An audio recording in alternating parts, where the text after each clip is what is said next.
After 2 years of a forced closure while battling Duval County's Department of Health over permitting, Indigo Float in Mandarin is finally reopened and able to accommodate customers. But as On Your Side's Taylor Levesque describes, there are obstacles the business is still working to overcome. Taylor?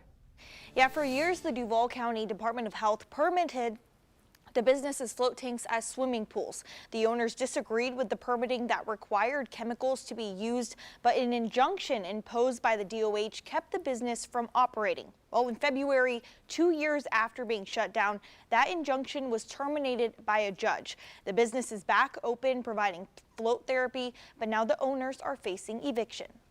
And we're celebrating being back open again, but we are still dealing with a relationship with our landlord that's in need of repair. Just a few weeks after Indigo Float reopened its doors for the first time in more than 2 years, owners Jackie and Matt Stewart say the landlord, River Place Shopping Center, filed paperwork to evict them. There were many months that we were unable to pay rent when we were shut down by the DOH. But the Stewarts say they were shocked by the landlord's action. The last contact we had with the landlord, we were all celebrating the reopening. They say many of their messages to the landlord have gone unanswered, so they say they filed for bankruptcy for the second time in hopes they can work something out. So now that we're floating again, we're really excited to prove to the landlord that we can fulfill our obligations here. We're a viable business. We were not shut down because we weren't a viable business. We were shut down by the DOH unjustly. On top of that, the Stewarts say the Duval County Department of Health has filed new paperwork demanding the court reconsider the order lifting the temporary injunction.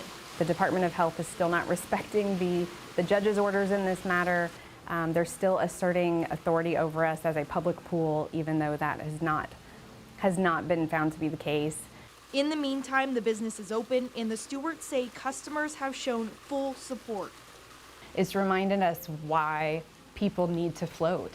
When people walk in the door, they have some need that is bringing them here to float. When they leave after a float, they are noticeably happier, more relaxed, in less pain. We reached out to the Department of Health and the landlord's attorney, but have not heard back. You can read more about this story on firstcoastnews.com. In the studio, Taylor Levesque, First Coast News, On Your Side.